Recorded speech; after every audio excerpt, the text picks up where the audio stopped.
Close your eyes for a moment and imagine the cold stone walls of Berkeley Castle under a moonlit sky at night. It's 1327, and an eerie silence hangs thick in the damp air. Somewhere deep inside, a desperate act is unfolding. A red-hot iron rod searing into the flesh, the scent of burning flesh mixing with the faint chill of the night. A king is crying out, but his screams are muffled by fear and silence alike. This was no ordinary death. This was a story twisted by ambition, betrayal, and a grim secret that history dares barely whisper. Welcome to the tragic tale of Edward II, the English monarch whose reign ended in sensational horror, murder alleged to be as brutal as it was secretive. But how did Edward, once the heir to an empire, end up at the mercy of such a grisly fate? What turns of fate, what alliances and betrayals led the once proud prince to this dark hour? And is the fiery poker story truly the end of his tale, or only the beginning of a legend that refuses to die? Let's journey back to the 14th century, a time of medieval castles, shifting loyalties, and kings weighed down by both the crown and their own choices. If you love uncovering hidden truths of history, consider liking and subscribing for more content like this. Before we dive into these forgotten stories of survival and suffering, please drop a comment below to let me know where you're listening from. It's amazing to think that we're exploring these ancient tales together, connected across time and space by our shared curiosity about the past. Edward II was born in April 1284 in the fortress of Carnarvon, Wales, a newborn prince in the shadow of an empire at its peak.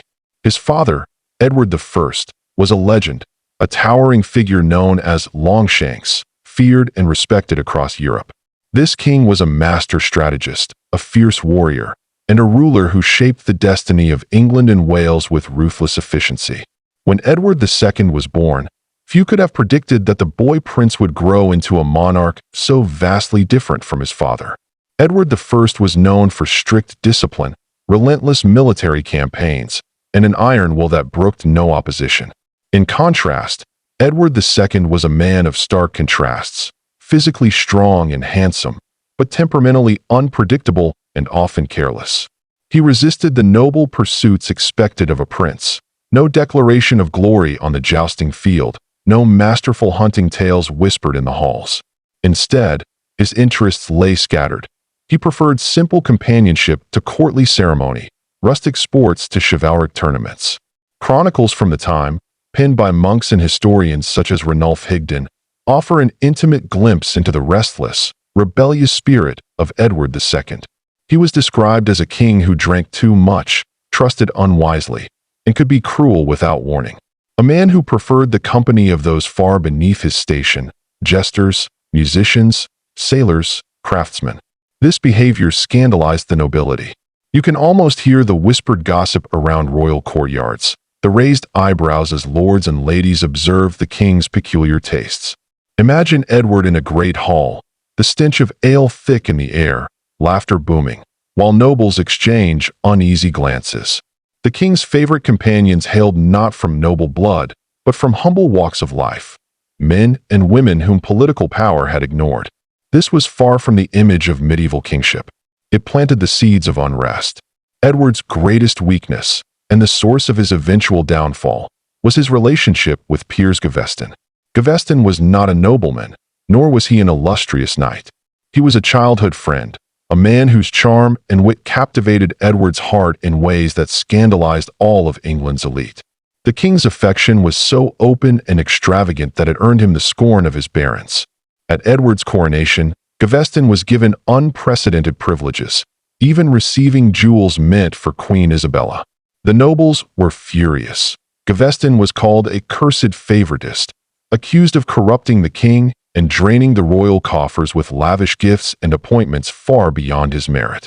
Rumors swirled, some suggesting a romantic and possibly sexual bond that surpassed the love of a woman. Others insisted it was a deep but platonic friendship sealed with a compact of brotherhood that defied the rigid conventions of the medieval court. Whether true love or deep loyalty, the effect was the same. The English nobility, feeling slighted and threatened, demanded one thing: Edward banish Gaveston or face civil war. Under immense pressure, Edward reluctantly sent Gaveston away to Ireland to govern as a Lord Representative. But the king's heart and influence were not so easily swayed. Edward used every weapon in his arsenal, bribery, threats, promises, to bring Gaveston back to England. His nobles, begrudgingly, backed down. But this defiance only intensified the feud. In 1312, the barons captured Gaveston, condemning him as an evil counselor who corrupted the king and the realm. His execution was swift, brutal, a reminder etched in blood. Edward's grief and rage were palpable. But this was only the beginning of his troubles. 2 years later, Edward II faced one of the most catastrophic military defeats in English history. At the Battle of Bannockburn in June 1314, Edward's forces were decisively beaten by the Scots, led by the fiery Robert the Bruce. The earth shook with the clash of swords and the cries of the fallen. Smoke, dust, and sweat mingled under a blazing sun. Edward fled the battlefield, his army shattered, taking refuge in Dunbar Castle before escaping back to England by sea. This defeat branded the king a coward in the eyes of many. The Black Dog of Arden, Edward's cruel nickname among his enemies, was not just a moniker, but a symbol of failed leadership and lost respect. Following Gaveston's death, Edward found a new favorite in Hugh Despenser the Younger. The Despensers, father and son, exploited their closeness to the king, enriching themselves and plunging the kingdom deeper into political chaos. They alienated powerful nobles and humiliated Queen Isabella, Edward's wife. Isabella had suffered greatly. Once a loyal consort, then a disillusioned queen, her patience thinned to breaking point. In 1325, political tensions exploded. The new French king demanded homage from Edward. Edward refused, triggering a French invasion. When blame was pinned on Despenser, Isabella was sent to negotiate peace, but instead, she allied with Roger Mortimer, a powerful nobleman, and launched an invasion of England herself. Isabella and Mortimer's invasion in 1326 was swift and brutal. Facing little resistance, his once loyal barons deserted him. Edward and the Despensers fled for their lives. The Despensers met gruesome ends, hunted down and executed in shocking displays of medieval cruelty. Edward was captured, deposed, and imprisoned. His reign, marked by favoritism, scandal, and military failure, had come to a violent end. Picture this. The once mighty king now a captive, Edward II is confined within the cold, unyielding walls of Berkeley Castle. Imagine the damp stone chambers, the flickering torchlight casting long, dancing shadows across the faces of his guards, the cold biting through his royal robes. No king's court here, only echoes of lost power and whispered betrayals.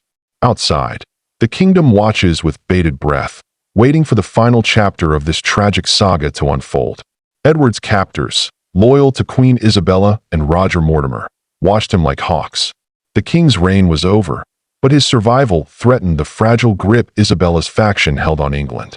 Political intrigue thickened like mist in the castle corridors. He is no longer the master of the realm. He is a prisoner of history's cruel turn. To understand Edward's plight, you need to picture the network of betrayal that brought him here. The nobles had turned, his wife had turned, and the country itself seemed to turn its back on him. His son, Edward III, only 14 years old, was crowned king. But the real power rested in the hands of the regents, Isabella and her lover Mortimer. For Edward II, the transition from throne to dungeon was bitter and humiliating. The political landscape was brutal.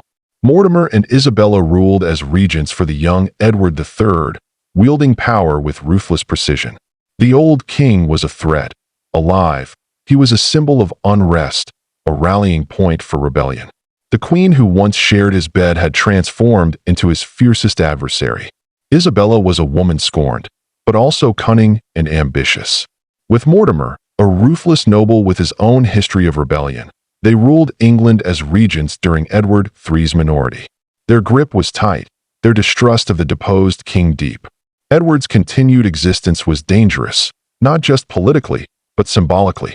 To supporters of the old king, he was still their rightful ruler, a beacon of hope for revolt against Isabella's faction. So, the council that controlled the crown saw Edward II's captivity as necessary to prevent uprisings, to secure their uneasy reign. Then came the rumors. The story that has echoed through history with a strange mix of horror and fascination. That Edward II was murdered in his prison cell in the most gruesome way imaginable. The tale tells of a red-hot poker, an iron rod heated again and again until it glowed with searing heat, inserted forcefully where no one would expect a fatal wound. The aim?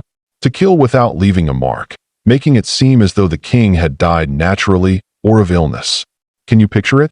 The smell of burning flesh, the silent screams stifled by the grim determination of assassins. Whether this version of events holds truth or is simply a medieval myth forged by bitterness and political spin is still hotly debated by historians. Modern historians remain divided. The documentary and accounts from the era lack definitive proof. The castle records note Edward's death on September 21st, yet the cause is vague. His body was embalmed and wrapped tightly in waxed cloth, common practice but effective at hiding wounds from later examination.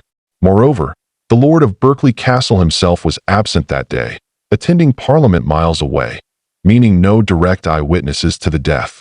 Even more intriguing are later reports and rumors. The Archbishop of York claimed in 1330 to have news that Edward was still alive, 3 years after his supposed death. The king's half-brother, Edmund Earl of Kent, was arrested for attempting to rescue Edward from captivity. Edmund's execution was partly justified by the supposed danger Edward posed as a living, imprisoned monarch. It's rumored that political prisoners and enemies were sometimes tricked into believing Edward still lived, used as pawns in wider power struggles. Could Edward have survived the assassination attempt, escaping quietly into the night, lost to history? The story doesn't end with Edward's death. When Edward III came of age, he seized power in 1330 by overthrowing the very men who claimed regency, his mother Isabella and her lover Roger Mortimer. Mortimer was captured, tried for treason, and executed in a grisly display. Isabella, stripped of her influence, lived out her final years quietly, a fallen queen burdened by the toils of her ambition. Through his son's decisive actions, the monarchy would regain strength and respectability after a period of chaos. The story of Edward II doesn't end with his death, whether by brutal murder or mysterious disappearance. It echoes through the centuries like a whispered cautionary tale. To understand the true weight of his legacy, we must look beyond the grim events of his life and grasp the profound lessons embedded in his rise and fall. Edward II's reign was a tapestry woven from threads of power, passion, political folly, and human complexity. It challenges us to see the Middle Ages not merely as a backdrop of swords and crowns, but as a vivid world where personal relationships shape the fate of entire kingdoms. When Edward III finally took control, breaking free from the shadow of his mother Isabella and Roger Mortimer, he faced a kingdom fractured by distrust and rebellion. His first acts were decisive and brutal. He ordered the execution of Mortimer and sidelined Isabella, determined to restore stability and authority to the English monarchy. Edward III's reign would bring renewed strength and expansion to England. The 100 Years' War began under his rule, marking a new era of English ambition and conflict. However, Edward III's caution and ruthlessness stood in sharp contrast to his father's more indulgent and erratic behavior. In many ways, Edward III's successes were forged in the hard lessons learned from Edward II's failures. The dangers of unchecked favoritism, the fracturing power of court intrigue, and the peril of alienating powerful nobles. This exploration touches on issues of friendship, loyalty, love, and identity in a society that was divided and often harshly judgmental. Perhaps the most haunting part of Edward II's story is the uncertainty that surrounds his death.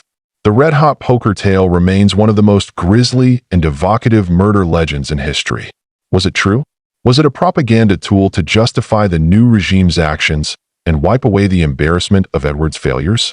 Or did Edward escape, vanishing into the shadows of an England too unstable and too politically dangerous for him to openly reappear?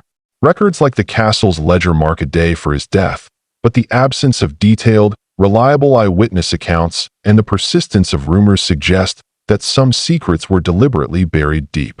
Thank you for joining this journey into the life and death of Edward II, a king whose story is as gripping today as it was over 700 years ago. If you found this tale as fascinating as I did, be sure to like, subscribe, and share your thoughts. What do you believe happened to Edward II in his final days? Did history get it right? Or is there more to this story waiting to be uncovered? Until next time, keep exploring history's shadows. You never know what mysteries you'll uncover.